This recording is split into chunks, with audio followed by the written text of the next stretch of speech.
الكثير منا لا يدرك أن لغة الجسد هي التي تصنع الانطباع الأول، وهي التي تحدد مكانتك في عيون الناس قبل أن يسمعوا صوتك أو يعرفوا من أنت. قد تملك ذكاء عاليا أو مظهرا حسنا، لكن إن كانت لغة جسدك ضعيفة فسينظر إليك على أنك شخص مهتز لا يملك السيطرة على نفسه، بينما من يتقنها فهو الذي يفرض احترامه دون أن يطلبه، ويجبر الجميع على الإنصات له دون أن يرفع صوته. في هذا الدرس سأكشف لك أسرار لغة الجسد التي يستخدمها أصحاب الهيبة الحقيقية والثقة العالية، حتى تتمكن أنت أيضا من بناء حضور طاغ يجعل كل من يراك يشعر بأنك شخص مختلف، شخص يحترمه الجميع دون أن يقول كلمة واحدة.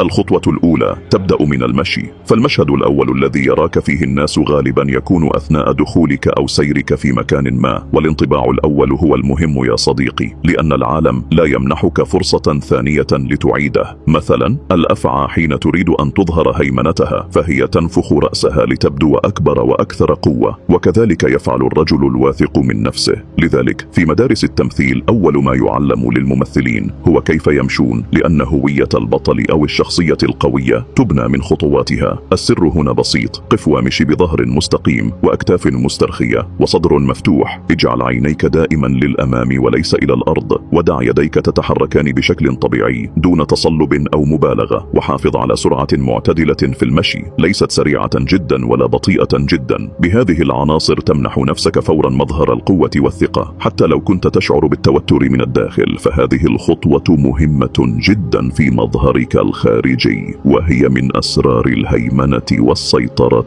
في لغة الجسد. بعد المشي تأتي خطوة الوقوف، فطريقة الوقوف يمكن أن تجعلك إما صاحب هيمنة وثقة أو شخصا ضعيفا ومترددا. حين تقف بقدميك متقاربتين وذراعيك متشابكتين ترسل رسالة خفية بأنك خائف أو منغلق، وبعض الناس يلجؤون لا شعوريا لإخراج هواتفهم والانشغال بها ليخففوا توترهم، لكن ذلك يجعلهم يبدون أكثر ضعفا بشكل كبير، والناس تلاحظ ذلك بسرعة. أما الوقفة القوية فتبدأ بتوزيع متوازن للوزن على القدمين، صدر مفتوح وكتفان مسترخيان. الرأس يجب أن يكون معتدلا لا منخفضا فيظهر خضوعك، ولا مرفوعا بإفراط فتبدو متكبرا، واليدان تتركان في وضع طبيعي إما بجانب الجسد أو بخفة أمامك. هذه البساطة في الوقفة تمنحك حضورا مهيمنا وتجعل الآخرين يرونك ثابتا واثقا وصاحب مكانة. الآن سننتقل إلى طريقة الجلوس، فوضعية الجلوس وحركة اليدين هما من أهم الاختبارات التي تكشف عن مدى قوة حضورك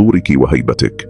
الجلوس بظهر مستقيم مسنود على الكرسي مع تثبيت القدمين على الأرض يبعث رسالة واضحة بأنك متحكم في نفسك وواثق من مكانك. على العكس فإن التراخي أو الالتصاق بالكرسي كأنك فاقد للاهتمام، يوحي بضعف داخلي وانعدام الجدية.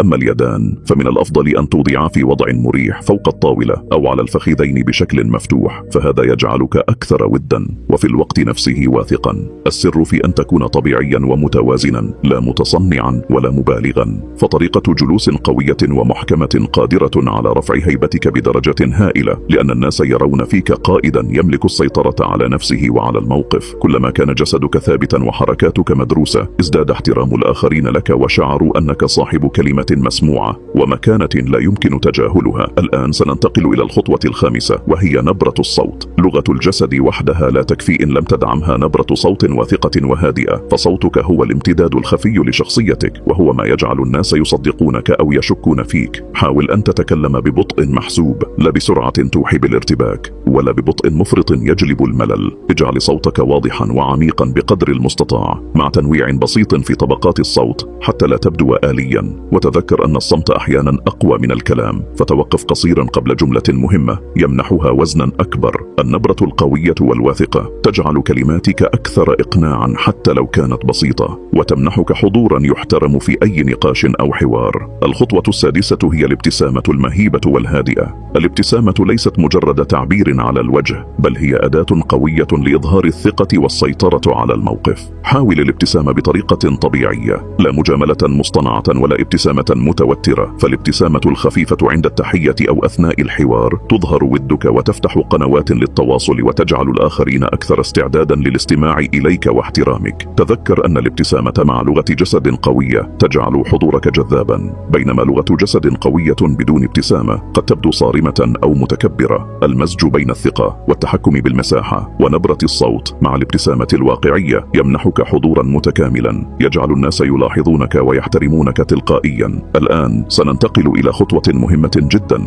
وهي الاتصال البصري القوي. العيون هي نافذتك نحو الآخرين، وطريقة نظرك لهم تقول أكثر مما تقول الكلمات.